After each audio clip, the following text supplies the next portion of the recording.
Welcome to the Modern Yogi Podcast. An exploration of ancient wisdom.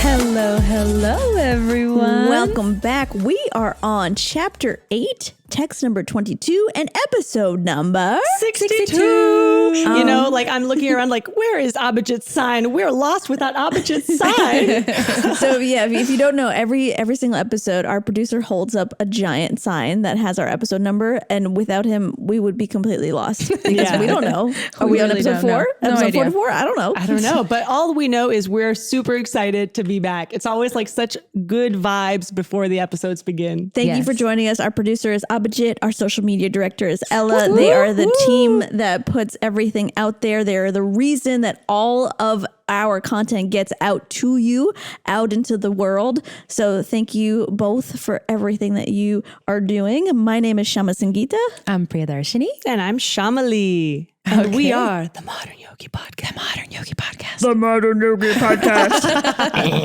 And that's a reference to a different episode. If you don't know what that is, I take it as a sign to go back to listen to our previous ones. He's so good at making that goat sound. He's like so good at it. Love it. That's hilarious. So where are we, ladies? I think we're around chapter 8 text. We're going to start off on the purport of text 21, which we didn't get to last time. But basically, this is all talking about attaining the Supreme Lord, right? Chapters 7, 8, and 9 are a lot about Bhakti Yoga. We talked a lot about Jnana Yoga, the different breathings, the different meditations. Finally, we're getting to the most beautiful section of how to attain the Supreme. What does it mean to attain Krishna, to go to his divine abode? What is he like? What will it take to get there, you know? Yes. This is the one of the sweetest parts, 7, 8, and 9 chapters of the Gita. Yeah, and if you missed out on the last episode, a quick recap is that we talked a little bit about liberation, right? And so if liberation is achieved, do we take birth again on planet Earth? Where do we go? Do we take birth again on the moon, the Mars, Venus, Uranus? What is it? The Mars. Sound like my mom right there. Do we take birth on the Mars? You know, I don't know. Find out in the last episode, okay? Love it. That couldn't have gone better. Right? So where do we take birth again? Where do we go? What's it like there? So in our last episode, Krishna answers these very important questions. And he also explains what a typical day is like for Brahma. Oh, that was a super interesting really episode, cool. right? We broke it all down and got very technical. Also, Abhijit threw in some very interesting facts because there's a lot of like scientific evidence that just points towards all of this being so real and so true. And Vedic, the concept of Vedic cosmology, how they analyze the universe is just very interesting. We barely touched upon it in the last episode, but there's some good content there. So you should totally check it out. Yeah, right? Brahma has a really long day. Very long day. So if you ever feel tired after your day, just think, what must Brahma feel like? He has the longest day. He comes home and puts face masks on all four of his heads. Cucumbers. You know me with the cucumbers. He has to buy 4 packs of face masks every time he goes to the drugstore. So much money. That's a lot of money. That's a lot of money. So empathy to Brahma and his long day. So should we start on the invocation prayers? Yes, Please, let's do it. Om Jnana Timirandasya Jnananjana Shalakaya Chakshurun Militam Yena Tasmai Shri Gurave Namaha. Translation. I was born in the darkest ignorance, and my spiritual master opened my eyes with the torch of knowledge. I offer my respectful obeisances onto them. All right. So we were going to go into 22, but we're going to dive into chapter 8, the purport of 21. Yes. All right. So I think we should just do like a little recap or no? For a recap of maybe the to read text. the text. Yeah, let's Just read real the quick. text. Is that Let's read okay? the text, Yeah, yeah. okay. Let's do it. That which the Vedantist... Did I say that right? It sounded like you were from Texas. Yeah, you sounded a little bit like... Damn Vedantist. Describe it. It sounded weird to my The own ear too. Vedantists are the greatest people on earth. I am from Texas. Try that again. Guys. This is so good. Okay.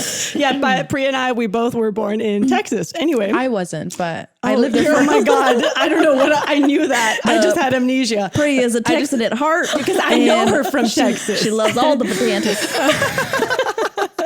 Okay. Let me try that again. Okay. That which line? The Vedantis. Okay, described as unmanifest and infallible. That which is known as the supreme destination. That place from which, having attained it, one never returns. That is my, Krishna's supreme abode.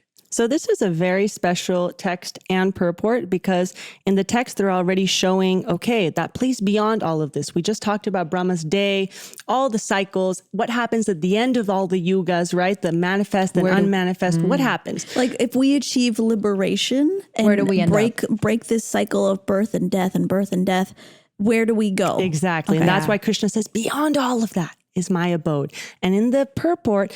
Wait, before you get into the purport, can we just break it down a little bit, right? So definitely. I think Vedantist, I can't say that word. I love the Vedantas so much. They're my best friends. I keep going. I will not be able to return from the giggle fit. Okay, I won't say that word. I mean, we're just talking about devotees, okay? Yeah. Like lovers of Krishna. Yes, the lovers of Krishna. That's a weird way to say that too.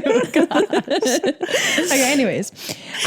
So that which we describe as unmanifested and infallible. So we're thinking about Krishna, that which is a Krishna who is unmanifested because he's always been there, right? Yeah. I like that never come into clarification. being. He's Yeah. always been there, totally. Yeah, always From been there. time immemorial. We can't even conceptualize that because in this material world... Everything has a beginning and end. Yeah, exactly. Yeah. What would you say? How would you describe infallible? Shama? Ooh, that's a really good question. And I think I'm gonna like spend a little bit of time just Googling it while you talk amongst. Okay, yeah, sure. It means incapable of making mistakes or being wrong. Just Look like at us. that. Just like us. So perfect. Infallible. So perfect.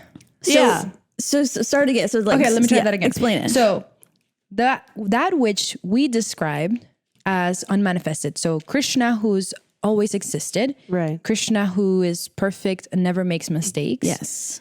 That place which we know to be the supreme destination, right? Like the ultimate place where we want to be. We know we don't want to be in the material world. We know we don't really want to go to the heavenly planets because it's all temporary and then we have to come back and do this whole thing again. So that place which is the supreme destination, and that place from when you attain it, so when you get there, you never have to come back to suffering. You never have to come back to old age, to disease, to being born, to dying, right? Yeah. That's where Krishna lives. That's where Krishna lives. Okay, got it. And that's kind of the whole point of the Bhagavad Gita, is to help us elevate our consciousness so we can get back there to this supreme destination and abode. Yeah. It's kind of hopeful in a sense where it's like, this place is the only place that's not temporary. Yeah. And if you work your butt off your whole life trying to love Krishna, right? And you're the ultimate Vedantist, you know what I mean? If you are so good at loving Krishna, you spend your entire life just thinking about him and serving him and working on your relationship with him. If you get to that point of being with Krishna, you're not going to ever like fall back down, you know? Yeah. That's kind of a hopeful That is. verse, you know? Yeah. And that makes me think, I like that you're pointing out the hopeful side, because whenever we look at the material realm, it's full of such hopelessness.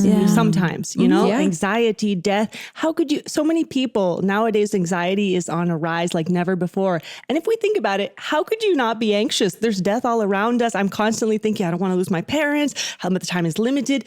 They're anxiety inducing thoughts. And the second that you seep into the transcendental realm, that goes beyond all this, there's finally hope. Because that's eternal, that's beautiful, like you said, perfect, infallible. It's always existed and it's always going to be there. And we just need to get back home. And I love this because essentially, if you're listening at home or in a car or whatever, we're here walking this path back home together, you know? And I couldn't be happier to do this with you ladies. That's so sweet. Oh, that's really nice, Charlotte. Yeah, no, I'm really excited to be back here. I don't, it feels like even though it's been such a short time, every time It's been we get 1 back, week. Since the last episode. yeah, it just feels like, oh, ever fresh. That's the love it. nature of Krishna consciousness. It really is. It is a joyful journey, and it's nice to do it with your friends. And we talked so much about how association, like finding people that care about the same things, who want to know Krishna better, like that is the best place that you can be. Oh yeah. Yeah. And I think in this text, like Krishna's basically saying like, this is my crib. Yeah, This you want is to my crib. Who are you? You're becoming so cool. You talk like my 8th graders. This is my crib, he's basically saying. and you know what he's doing? He's doing an MTV Cribs, you know, where he's exactly. like, hey, welcome to my crib. love that. Once you come here, you can play with the pinball machine, you can play with the pool, you can play with everything, and you never have to leave. Literally, I love It's that description. amazing. That's the purport, because Krishna is going to, in purport of text 21, describe a little more his crib. So he's literally, we're going to do a dip into, this is Krishna's crib. Let's do it, Shamli. Alrighty. I didn't sound as cool as Priya. I know, you kind of made it sound like a baby's crib. Like I sound like Urkel. This is my crib. Alrighty. It was good. So in the beginning, a few things actually that are very important to bring up. So I'm just going to dive into it. They describe the supreme abode of Krishna is described in the Brahma Samhita as a place where all desires are fulfilled. And The I want Brahma take, who? Yeah, I want to take a pause there before we even get into opening the door to Krishna's crib. I want to mention the Brahma Samhita because Samhita? Brahma Samhita. Abhijit? Samhita. I feel like so many people say Samhita, but it's Samhita. Brahma Samhita. That feels so off. Anyway. I know, Vedantist sounds right to me also. So You said it right there. did I? I can't tell the difference. Samhita is when you go to Subway and you get a sandwich. You're like, I'd like the Samhita, please. Oh my God. Let's try it again. So let's describe quickly what is the Brahma Samhita. Sorry. You guys, I can't even focus and I'm the laughing one. Okay, go ahead. Okay. So we're going to pause and talk about what that is for a second, because it's mentioned in this purport and the purport of the following text. It's a pretty important, it's actually prayers from Lord Brahma when he was in the beginning. We've mentioned this before, when Brahma was about to create everything. He was in darkness at first, bewildered, and he was advised by the goddess of fortune to pray and to meditate on Lord Krishna. So he recited these beautiful prayers that are in the form of a poem, composing the Brahma Samhita. Nice. Well Right, pronounced. right. Good job. So, and it is such on the theme of hopefulness. It's so hopeful because to me, before I say why it's hopeful. So basically it's one of the top scriptures in our line of Bhakti Yoga because it describes among so many things, creation, destruction, everything. It describes Krishna, his form, his abode, among many, many things. And it's interesting, actually, I was doing a little refreshing on this. We only have nowadays one chapter. We only have intact one chapter of this greater poem that we've mentioned. Lord Chaitanya Mahaprabhu it was lost at one point in the antiquity of time. And, so now we have one portion of this greater epic prayer in the form of a poem. So basically, once Brahma qualifies himself through prayers to Krishna, Krishna in his heart, through revelation, reveals to him all of these pastimes going on, what the spiritual world is like, what his form is like. And I love that because it makes it accessible to all of us, because these transcendental truths come to us from the mercy of the Supreme Lord himself through divine revelation and not mental speculation, just like it happened to Lord Brahma. It's accessible to all of us. It's not that through me being so smart, I'm going to figure it out or analyze it out. No, this process of bhakti, we're elevating our consciousness, we're strictly following the path, and then we too can have access to these higher truths, just like Brahma did. If we're sincere, Krishna will reveal it in our heart. So that sounds really relatable. I know, like I know maybe it's a silly thing to say, but what I mean by that is Brahma basically was having a panic attack. Right. Because he was kind of like, oh my God. Just like Arjuna on the battlefield, a panic attack. Like we all do. We're all kind of having these moments of what is my life? What am I supposed to do? Existential angst. Yeah, right? And so he's trying to create the whole world. That's a big task to do, right? And he's like, oh my God, what am I going to do? What am I going to do? And then someone's like, hey, pray to Krishna, which is the same thing we're telling other people, which is the same thing we're telling ourselves, which is the same thing that is being said to Arjuna. It's the same thing everyone's kind of telling each other. And then Krishna will show us the way, right? So it's actually really relatable that Brahma had that experience. Right. And we're trying to do, of course, we're not Brahma, but we're trying to do what he did. We're trying to prepare our hearts to be able to receive this divine revelation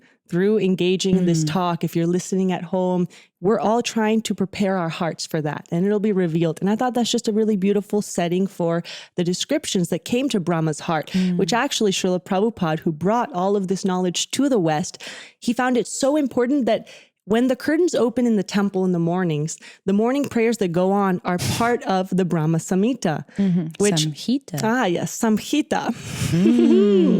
Vedantist. I love this episode. Anyway, so I thought we could sing just the beginning portion. It goes something like Govindam Adipurusham Dhammaham Bhajami Govindam Adipurusham Dhammaham Bhajami.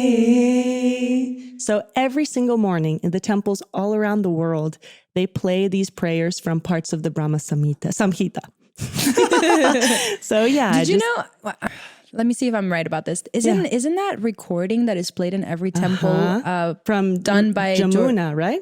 No, it's George Harrison. Well, I don't know if there might be a place where George Harrison does sing that, but I know, isn't it a young Jamuna who sings? Well, George Harrison put together the whole morning prayer album, and it's the same song that plays at every temple. They play the same version of it. Oh, right. So he put it together and it's her lead voice singing I think Jamuna there's multiple Devi. people singing. Like, I think she starts it, but there's starts others. singing the Govinda Mari Puja. that's and George amazing. Harrison Isn't that puts really it cool? together. That's really That's cool. amazing. Yeah, like, so like if you find, there's a record of this, like a physical record that you can old play. school record, yeah. Yeah, and you can find it and just like play it at home. It's kind of cool. Like, Yeah. it's a cool So the fact, yeah. Brahma Samhita is relatable to everyone, world famous singers, devotees, Vedantists, everybody. Everybody. Everybody, yeah. So I just wanted to do a little pit stop on what that was, the Brahma Samhita. And now we'll dive into it because it gives beautiful explanations of Krishna and of his abode. So basically diving in,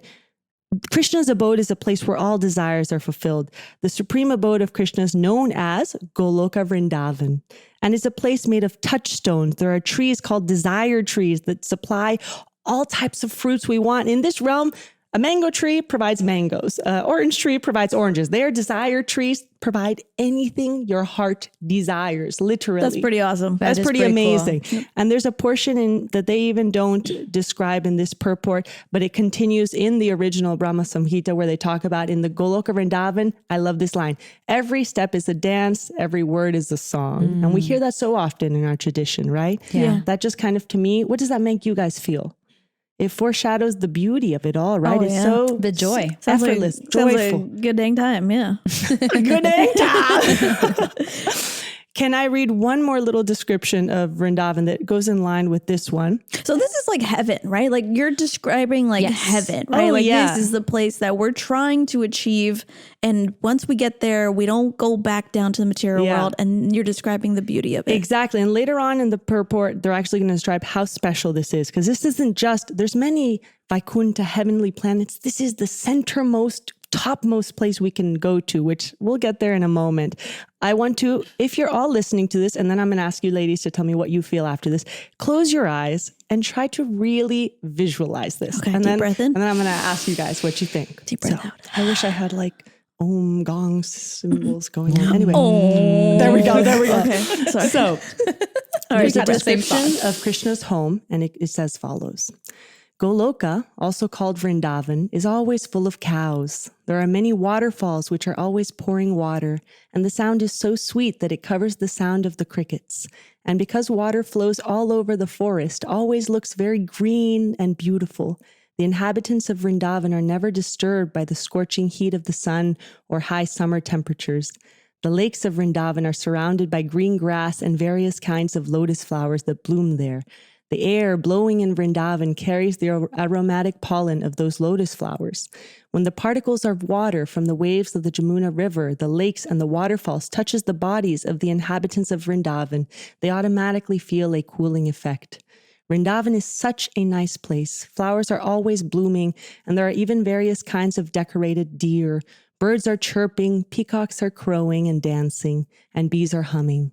The cuckoos there sing nicely in 5 kinds of tunes. Krishna, the reservoir of pleasure, blowing his flute, accompanied by his elder brother Balaram and the other cowherd boys and the cows, entered the beautiful forest of Vrindavan to enjoy the atmosphere. They walk into the midst of newly grown leaves of trees whose flowers resemble the peacock feathers. And they're all garlanded and they're dancing and singing and wrestling while Krishna they engage in all these blissful, beautiful pastimes. And it continues, but I wanted to know, could you guys really imagine that place? Like, were you be able to visualize the beauty of it?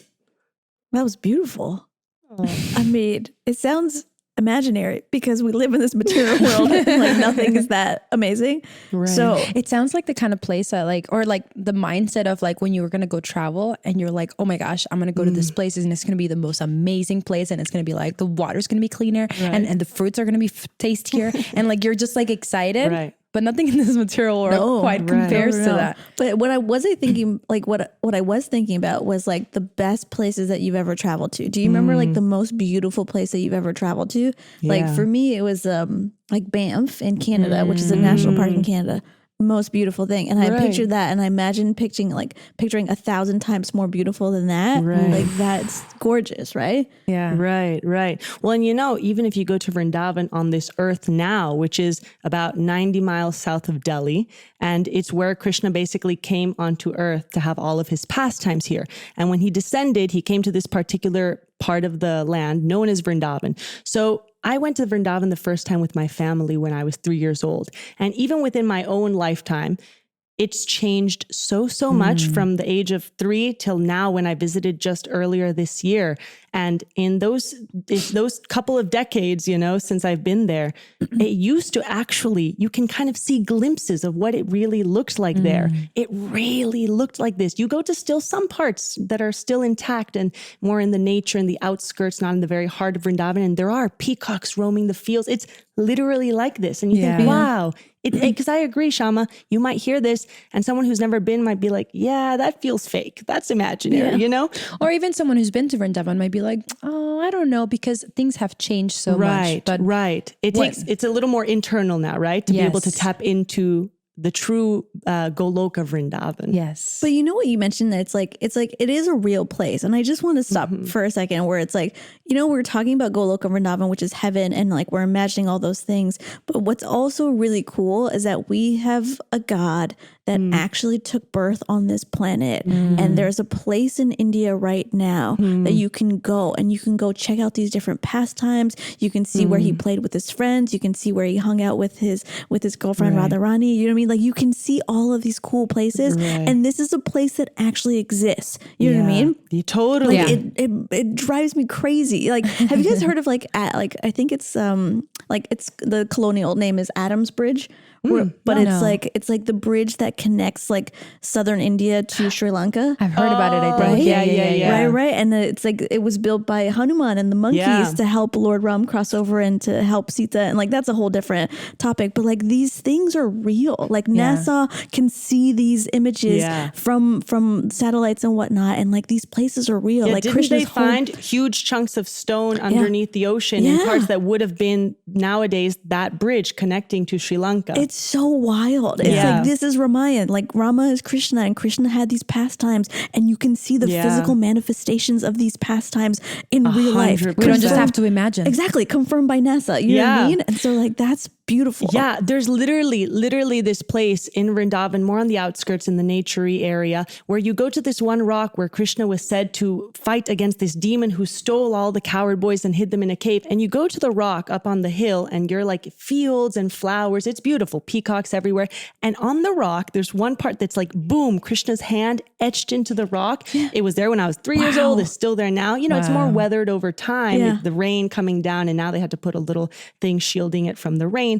But you literally see Krishna's little hand and his knee mark where he kind of landed like a superhero after throwing the demon. And they said the earth was shaking so much that Balaram had to push his foot down to stabilize the earth. And sure enough, you come to the bottom, the base of the hill, and Balaram's huge footprint is like undeniably there. Wow. It's incredible. And you can see this. You can go there and see this. You know what I mean? It's wild. And connecting it to the Bhagavad Gita, there's a place close to that area Kamyavan, it's called. It's one of my favorite places in Vrindavan. There's an area close to there where when the Pandavas went into hiding, they were in exile. The Pandavas are Krishna's cousins. Exactly. And one of them is Arjuna, who's having this whole conversation, which is the Bhagavad Gita. And you go to this place and it's where this celestial architect built in a day, 2 days, this whole palace. You go there and it's still there. And every pillar has a different intricate carving. It's unbelievable. And when I was there, I feel like a crazy person. I was running around. It's all real. It's all real. Unbelievable. It brings it so to life. It's so meaningful too, because let's say, we travel and we see Romans building their empires and all of this, but we're seeing the history of the world in a way that is connected to our spirituality and our transcendental truth. I don't know if I'm making sense of it. I love that you bring that up. It is history mixed with culture, mixed with, above all, spirituality. It's the best of the best of the best. Yeah, it's when you look back and you talk, you look at Greek or Romans or whatever history from back in the day, you can appreciate the artistic creations, the paintings, empires that were built. The buildings, all of these things. But there's something that is what it was. There's nothing connecting it to us to the present day so much more. Right. It's a thing of the past. Yeah. It's in the past, and it's wonderful to admire from afar. But here, when you look at Vrindavan and you look at these places with all these meaningful locations where you can see Krishna through the locations, or like you were saying, the imprints or this or that, you're being connected to something that you're currently living. Exactly. Because we may have mentioned before, and I like that, you're connected to something that you're currently living, as you said, because we've said before, Vrindavan is not only a place, it's the spiritual world, and it's a state of mind. So you don't have to be in Vrindavan to have a Vrindavan state of mind, meaning we're trying to cultivate this every single day through our practices, through speaking about it. It's a consciousness that we're trying to elevate. So Vrindavan is a state of mind that's connected to our day-to-day lives. Yeah. It's like that Alicia Keys song, New York is a state of mind. It's Vrindavan can also be a state of mind. You want to sing it for us? No, I don't. Okay. Priya, there's the part. Yes. So then there's one more part in the purport that we wanted to emphasize, and it's actually a description of Krishna. So we're going to take our sweet time. Okay, fine. Guys, if we're only going to do one verse this entire episode. But you know what? This is the most important purport and verse almost in chapter 8. It's just very sweet, because the whole purpose of this whole chapter is attaining the supreme.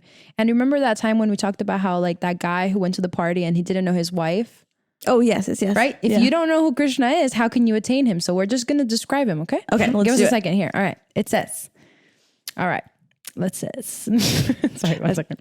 It says, he is called Govinda, the primal Lord and the cause of all causes.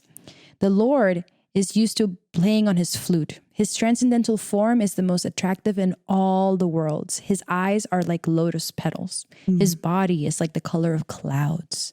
He wears saffron cloth and a garland around his neck and a peacock feather in his hair. So how can you tell who Krishna is? Well, we know a few things about him now. We know what he kind of looks like. And when you said cloud, more specifically, it's like the dark rain cloud, right? Before a monsoon. Yes. And, like you say, if you know what he looks like, you can look for that. Like before a storm, I always look in the sky thinking, which shade of the cloud would be more like Krishna? And it brings it more to real life. And then once there was a streak of gold from the sun setting, and I was like, and that's like his dhoti, the yellow. And then you just start, you start getting immersed in that consciousness, that Krishna consciousness. Yeah, when you can see a personal form of him. So those are some of the descriptions about Krishna. Yeah. And basically, we are trying to always remember him so that we can achieve Goloka Vrindavan. Exactly. Because the beautiful thing is circle. And once we get to Goloka Vrindavan, an important thing is we never come back. So many other destinations, you have to come back because they're still in the material realm. But when you go there, you never come back because Krishna's abode and Krishna himself are non-different. They're the same quality. So you're just eternally then back home. There's no return flight. There's no return flight. Just a one-way in the best ticket. way. In the best way, yeah. And there's one final point. Yes, go for it, Shaman. So the Bhagavad Gita, basically, Krishna's giving us a small little hint of his personal abode of Goloka Vrindavan. And it says in the purport, and I want to bring this up to make a bigger point, it says it's the supermost planet in the spiritual kingdom. And the Vedic literature states there's nothing superior to the abode of the Supreme Godhead, and that's the ultimate destination. So I feel if someone who's maybe newer might think, okay, if this is the topmost destination, what about everyone else? Aren't there many devout spiritualists in other spiritual paths? They're not going to the topmost destination. What about them? So then I started thinking, right, different spiritualists are on different paths, and those paths are also valid because different paths lead you to different destinations. Are you talking about different religions, right? Different now? religions, okay, right. So like when I a first devout Jewish person, a devout Christian, devout. Yeah. Okay, exactly, because there's many saints in many other religious paths. And when you hear this, like, okay, it's the topmost path. So one might think, what about a very saintly person in a different spiritual tradition? So I started thinking about it, and I had a conversation with my parents how, right, in Bhakti, we definitely believe that different practices lead you on different paths and lead you to a different destination. And in Bhakti, the reason we think Goloka Vrindavan is the highest is because that's where you really can have loving, spontaneous interactions with Krishna. And I know I mentioned this before, like Giriraj Maharaj, who said the difference with Krishna and Vishnu would be, for example, the judge in the courtroom, who it's a mood of awe and reverence towards him. But when he takes off his judge's hat and goes back home, he's a husband, he's a father, you know, and that's more loving and spontaneous. And in our own lives, who are the people closer to us? The ones that maybe know us from afar as celebrities on Modern Yogi podcast. I'm joking.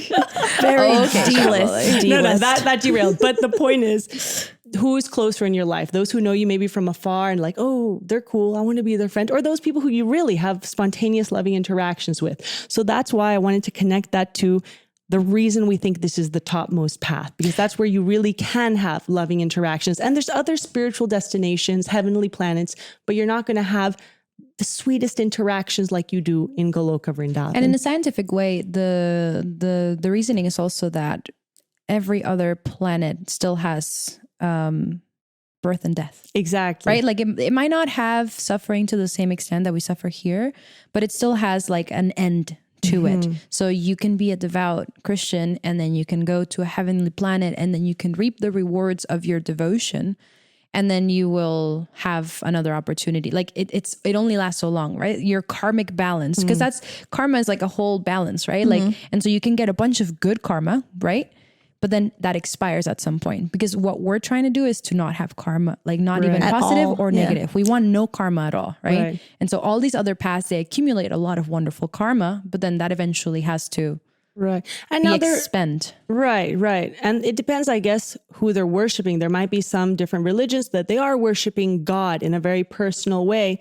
They might just not go to Goloka Vrindavan, where you're worshiping Krishna in the form that he has in Vrindavan. Right, you know? right. Yeah, it's like, I mean, there's a planet for Shiva, a planet for Jesus, a planet for, like, they're all planets for all the different. Right. So that's kind of versions. just a little more shedding light on why we think it's the topmost. Because Right. there you can have Very the most cool. loving interactions. And Shama, the moment you've been waiting for? All right, chapter 8, text number 22, Shama Sangita. Cool, thanks. That was her in her own voice saying Shama Sangita, in case people aren't watching live, you know. Yes. Number 22. The Supreme Personality of Godhead, who is greater than all, is attainable by unalloyed devotion. Although he is present in his abode, he is all pervading and everything is situated within him.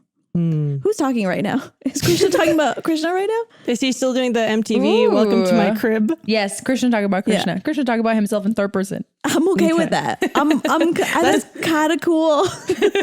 So he says, okay, me, who is greater than all, is only attainable by unalloyed devotion. And I looked up the word. Yeah, it's pure. Unalloyed means pure delusion. Delusion. Delusion. Delusion. I love it. To be the best type of very lotion. moist. Very, very moist. Oh my God, that sound moist. Okay, anyways. But so Krishna can only be attained by pure devotion, right?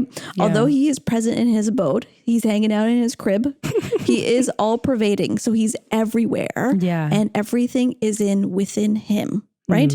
Yeah. That's kind of cool. That's super cool. a flex. I like that. That's a flex. Yeah, Krishna's flexing right now, and I'm okay with that. Krishna's Right. like, I'm chilling over here, but I'm also over there. Right, but I'm also over here. And I'm also over there. And then you're over here because you're all within me. Yeah, and I'm inside you, and you're inside me. Everyone's having a good dang time. And they give a super nice example in the purport that talks about that, how he's everywhere. They say the Vedas compare the Lord to a tree standing still, yet bearing many varieties of fruit, flowers, and unchanging leaves. So basically in that abode, there's only one supreme Godhead, one Krishna in Goloka Vrindavan, but he's supremely merciful and he's situated everywhere. He's expanded himself into millions and millions of plenary expansions. So I like the tree comparison. That's really cool. Very nice. I think there's two things for me in this purport that are important. Okay, nice. The first one is it says to enter Krishna's supreme abode or the innumerable Vaikuntha planets. I also highlighted that, which makes me think we're still in sync. I love it. Continue. It is possible only by bhakti or devotional service. Right. So as we get on, we're actually going to kind of talk about this idea of like getting into Vaikuntha planets a little bit more too. But basically what Krishna is saying is pure devotion, devotional service is the only way to reach Krishna. And we've talked about this before. We talked about Maya being like a best friend who's like, I'm not just letting anyone get to my friend, right? And so it takes like pureness of heart and like real desire to be humble and serve and like, you know, that in order to get there. And then the second important point that I think, and Shamli, you can add to these things as afterwards.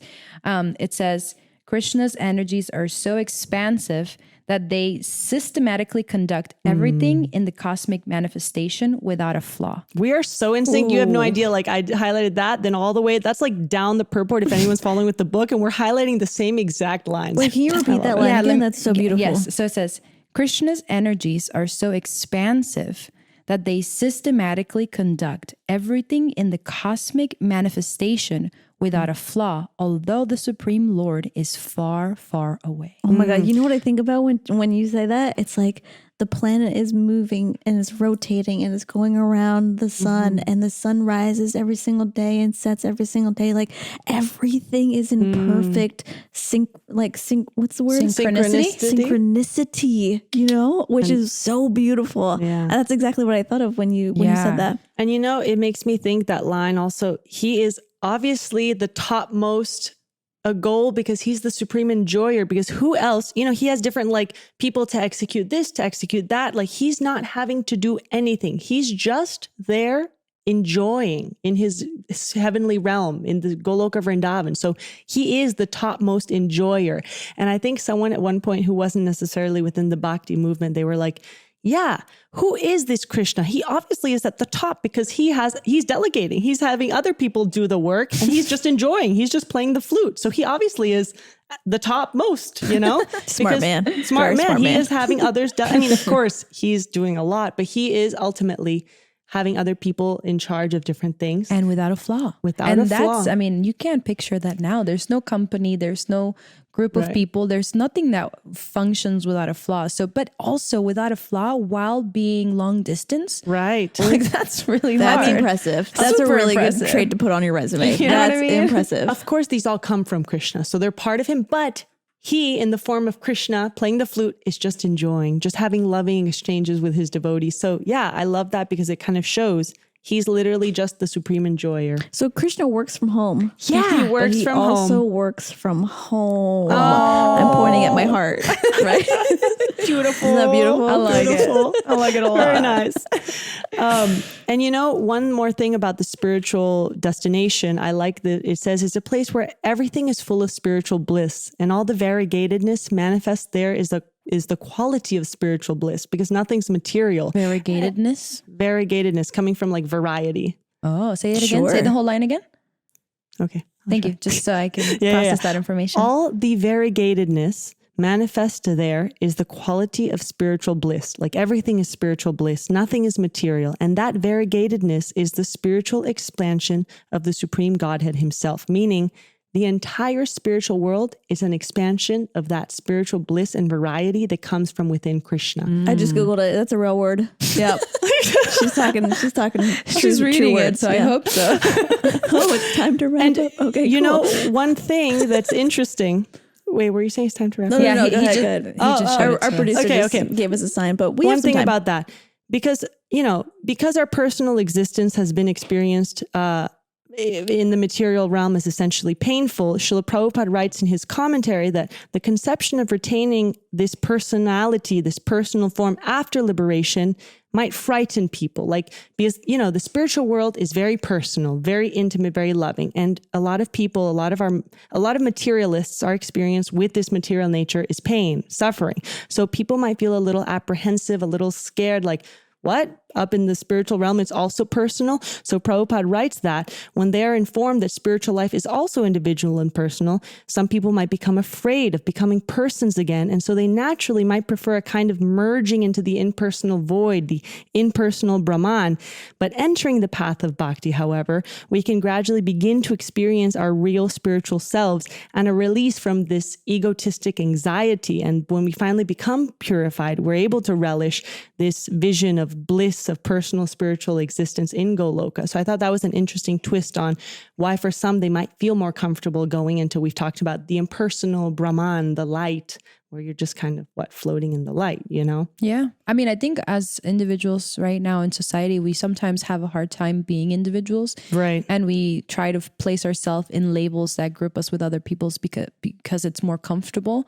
So I can understand the general thought process of the idea of being a individual, being in a perfect world, being a little daunting or overwhelming. So yeah, totally. Yeah.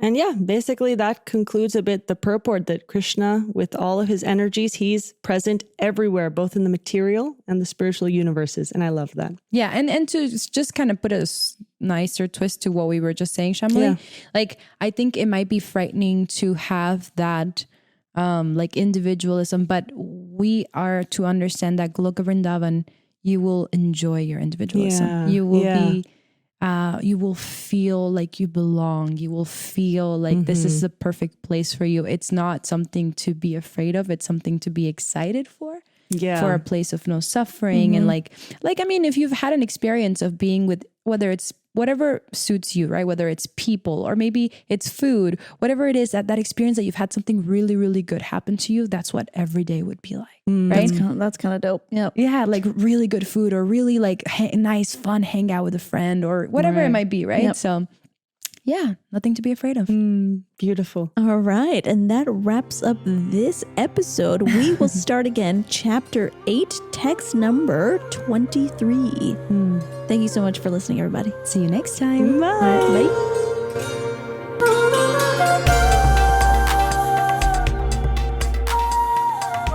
Hello, beautiful souls. If you like what you're hearing, please follow us on Instagram at Modern Yogi Podcast. And if you love what you're hearing, please make sure to share a link to our podcast at Modern Yogi Podcast with all your friends, families, and long-lost cousins. And if you have any questions at all, send us a DM on Instagram at Modern Yogi Podcast, and we'll be sure to get back to you. Thank you for listening to The Modern Yogi.